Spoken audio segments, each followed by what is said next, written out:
കൃപാസനം പത്രം ഏപ്രിൽ 2025. ഇതിൽ ഉൾപ്പെടുത്തിയിട്ടുള്ള സാക്ഷ്യങ്ങളുടെ വീഡിയോ കാണുന്നതിനുള്ള ലിങ്ക് ഡിസ്ക്രിപ്ഷനിൽ കൊടുത്തിട്ടുണ്ട്. പാർട്ട് 5. പാലാ പൂഞ്ഞാറിൽ നിന്നുള്ള ജിനോയുടെ സാക്ഷ്യം. ഞാൻ ഉടമ്പടി എടുത്തിട്ട് അത് പൂർത്തിയാക്കാതെ പോയ ആളാണ്. സത്യമായ ഉടമ്പടിയിൽ ഇപ്പോൾ സാക്ഷ്യം പറയുന്നു. ഞാനും ഭാര്യയും നേഴ്സുമാരായിരുന്നു. കുട്ടികളായപ്പോൾ അവരെ നോക്കേണ്ടതുകൊണ്ട് ഞങ്ങൾ രണ്ടുപേരും ജോലി നിർത്തി. ഞാൻ തടിക്കച്ചവടം ചെയ്തു. കച്ചവടം മോശമായപ്പോൾ ഭാര്യ വിദേശത്ത് പോകാൻ IELTS എഴുതിയെങ്കിലും കിട്ടിയില്ല. പിന്നെ ഞാൻ കൃപാസനത്തിൽ വന്ന് ഉടമ്പടി എടുത്തുവെങ്കിലും ഇതൊരു ആത്മീയ ബിസിനസ് ആണെന്ന് ചിന്തിച്ച് അത് പാലിക്കാതായി. പിന്നെ വീട്ടിൽ സാമ്പത്തികമായി വളരെ ബുദ്ധിമുട്ടിലായപ്പോൾ ഭാര്യ വന്ന് ഉടമ്പടി എടുത്ത് പ്രാർത്ഥിച്ചു. പിന്നെ ഞാനും വന്ന് ഉടമ്പടി പുതുക്കി പ്രാർത്ഥിച്ചു. അതിനുശേഷം ഭാര്യ ജർമ്മനിക്ക് പോകാൻ തീരുമാനിച്ച് എക്സാം എഴുതിയെങ്കിലും 7 പ്രാവശ്യവും കിട്ടിയില്ല. വീണ്ടും വെഞ്ചരിച്ച നേർച്ച വസ്തുക്കൾ ഉപയോഗിച്ച് പ്രാർത്ഥിച്ച് എക്സാം എഴുതി പാസ്സാവുകയും വിദേശത്ത് പോകാനും സാധിച്ചു. ആത്മീയമായി വളരാനും സാധിച്ചു. ആലുവയിൽ നിന്നുള്ള റാണി തങ്കച്ചൻ്റെ സാക്ഷ്യം. മകൾക്ക് 7 വർഷമായി കുഞ്ഞുങ്ങളില്ലായിരുന്നു. ഞാൻ കൃപാസനത്തിൽ ഉടമ്പടി നിയോഗം സമർപ്പിച്ചപ്പോൾ കിട്ടിയത് ഇരട്ട കുട്ടികളെ. എൻ്റെ രണ്ടാമത്തെ മകൾക്ക് വിവാഹം കഴിഞ്ഞ് 7 വർഷമായിട്ടും കുട്ടികളില്ലായിരുന്നു. ഡോക്ടറെ കണ്ട് ചെക്കപ്പ് ചെയ്തപ്പോൾ കുഴപ്പമൊന്നും ഇല്ല എന്ന് പറഞ്ഞു. പക്ഷെ കുട്ടികളാകുന്നില്ലായിരുന്നു.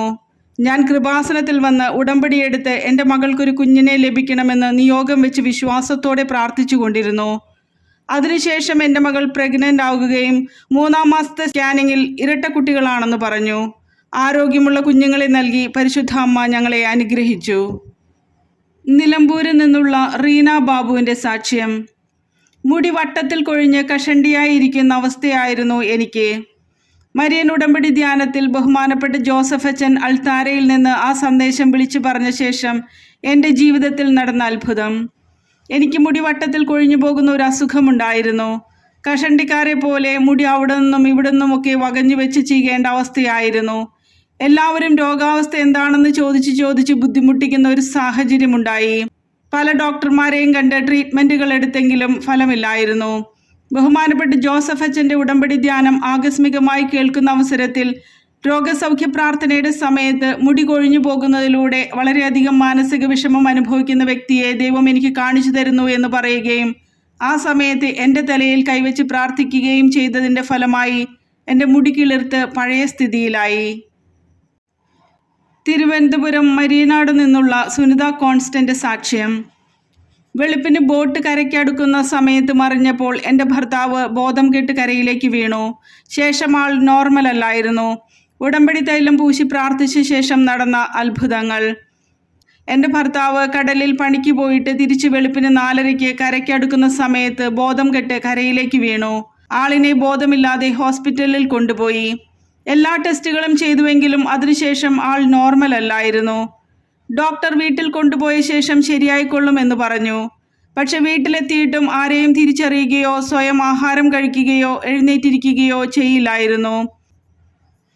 ആ സമയം അടുത്ത വീട്ടിലെ ഒരു ചേച്ചി വന്ന് വിശ്വാസ പ്രമാണം ചൊല്ലി ഉടമ്പടി തൈലം നെറ്റിയിൽ പൂശുകയും വെഞ്ചിരിച്ച തേനും കൊടുത്തു. അതിനുശേഷം പൂർണ്ണ സൗഖ്യം പ്രാപിക്കുകയും എല്ലാവരെയും തിരിച്ചറിയുകയും ചെയ്തു. പിന്നെ ഞങ്ങൾ കൃപാസനത്തിൽ വന്ന് ഉടമ്പടിയെടുത്ത് പ്രാർത്ഥിച്ചതിൻ്റെ ഫലമായി ഭർത്താവിന് വിദേശത്ത് ജോലി ശരിയായി പോകുന്നതിനും ആത്മീയ കാര്യങ്ങൾക്ക് മുൻതൂക്കം കൊടുക്കാനും സാധിച്ചു. ഭരണങ്ങാനത്ത് നിന്നുള്ള തെരേസ് മരിയ ജോസഫിൻ്റെ സാക്ഷ്യം. ഞാൻ ആദ്യം ഈശോയും മാതാവും ഓൺലൈനിലല്ലേ ഇരിക്കുന്നതെന്ന് പറഞ്ഞ് കളിയാക്കിയിരുന്നു. ഇപ്പോൾ 3 പ്രാവശ്യം ഉടമ്പടി പുതുക്കി സാക്ഷ്യം നൽകുന്നു. ആദ്യമായിട്ട് അമ്മയും ആൻറ്റിയും ഒക്കെ പറഞ്ഞാണ് കൃപാസനം മാതാവിനെ പറ്റി അറിഞ്ഞത്. കൃപാസനം പത്രം കിട്ടി സാക്ഷ്യങ്ങൾ വായിച്ചപ്പോൾ അതിൽ ഓൺലൈൻ ഉടമ്പടിയുടെ സാക്ഷ്യം കണ്ടപ്പോൾ ഞാൻ പറഞ്ഞു, ഈശോയും മാതാവും ഓൺലൈനിലല്ലേ ഇരിക്കുന്നതെന്ന് പറഞ്ഞ് കളിയാക്കി. പിന്നെ ഒരു ദിവസം അമ്മയുടെയും ആൻറ്റിയുടെയും കൂടെ കൃപാസനത്തിൽ വന്ന് പ്രാർത്ഥിച്ചു. അമ്മ ഉടമ്പടി എടുത്തു. പിന്നെ വെഞ്ചരിച്ച നേർച്ച വസ്തുക്കൾ ഉപയോഗിച്ച് പോയി +2 എക്സാം എഴുതി പാസ്സായി. പിന്നെ B2 എക്സാം എഴുതുന്നതിന് മുമ്പ് ഉടമ്പടി എടുത്ത് പ്രാർത്ഥിച്ചു. എക്സാം പാസ്സായി. ജർമ്മനിയിൽ പോകുന്നതിനുള്ള കാര്യങ്ങൾ ശരിയായി. 3ാമത് ഉടമ്പടി പുതുക്കിയാണ് ഞാനിപ്പോൾ സാക്ഷ്യം പറയുന്നത്. കാട്ടൂർ ചെറിയ പുഴിയിൽ നിന്നുള്ള നാൻസി സോജൻ്റെ സാക്ഷ്യം. 2015 ഉടമ്പടിയെടുത്ത് ഗവൺമെന്റ് ജോലിക്ക് വേണ്ടി ബഹുമാനപ്പെട്ട ജോസഫ് അച്ഛനെ കണ്ടപ്പോൾ അച്ഛൻ പറഞ്ഞത് നീ പ്രാർത്ഥനയിൽ ഉള്ളവളാണ് എന്ന്. മാതാവ് അനുഗ്രഹിച്ച സാക്ഷ്യം. ഞാൻ വർഷങ്ങളായി ഒരു ഗവൺമെന്റ് ജോലി ലഭിക്കുന്നതിന് വേണ്ടി PSCക്ക് പഠിക്കുന്നുണ്ടായിരുന്നു. പക്ഷെ ഒരു റാങ്ക് ലിസ്റ്റിൽ പോലും വന്നില്ല. ഞാൻ കൃപാസനത്തിൽ 2015 മുതൽ ഉടമ്പടിയെടുത്ത് പ്രാർത്ഥിക്കുന്നു. ബഹുമാനപ്പെട്ട ജോസഫ് അച്ഛനെ കണ്ടപ്പോൾ ഗവൺമെന്റ് ജോലിക്ക് തടസ്സമാണ് കാണുന്നത്. പരിശുദ്ധ അമ്മയുടെ കൃപ നിനക്ക് അത്രമേൽ ഉണ്ടെങ്കിൽ മാത്രമേ ഒരു ഗവൺമെന്റ് ജോലി ലഭിക്കുകയുള്ളൂ എന്നും നീ പ്രാർത്ഥനയിൽ ഉള്ളവളാണ്, ശക്തമായി പ്രാർത്ഥിച്ചോളൂ, പരിശുദ്ധ അമ്മ നിനക്ക് ജോലി നൽകുമെന്നും പറഞ്ഞു. ഉടമ്പടി പേപ്പർ നഷ്ടപ്പെട്ടതിനാൽ 2018 വീണ്ടും വന്ന് ഉടമ്പടിയെടുത്ത് പ്രാർത്ഥിച്ചു. ഉടമ്പടി പുതുക്കി ഞാൻ പ്രാർത്ഥിച്ചു കൊണ്ടിരുന്നു. അതിനുശേഷം ഞാൻ ക്ലർക്ക് ടൈപ്പിസ്റ്റിന്റെ പരീക്ഷ എഴുതി. പരിശുദ്ധ അമ്മ എനിക്ക് ഗവൺമെന്റ് ജോലിയും നല്ലൊരു ഭവനവും നൽകി അനുഗ്രഹിച്ചു. കോഴിക്കോട് പടത്തുകടവിൽ നിന്നുള്ള ഷീബ ജോസഫിന്റെ സാക്ഷ്യം. സർജറി ചെയ്താലും ശരിയാകില്ല എന്ന് പറഞ്ഞ രോഗാവസ്ഥയിന്മേൽ ഉടമ്പടി ചെയ്തപ്പോൾ മാതാവ് ഇടപെട്ടത് ഇങ്ങനെയാണ്. എൻ്റെ ഭർത്താവ് വീടിൻ്റെ സ്റ്റെപ്പിൽ നിന്ന് വീണു.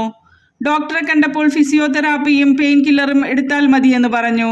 പക്ഷെ വേദനയ്ക്ക് കുറവില്ലാതെ ഡോക്ടറെ കണ്ട് MRI എടുത്തപ്പോൾ ഷോൾഡർ ഡിസ്ലൊക്കേഷൻ ആവുകയും ലിഗമെന്റ് ടയർ ആവുകയും ചെയ്തതായി കാണുകയും സർജറി ചെയ്യുകയും ചെയ്തു.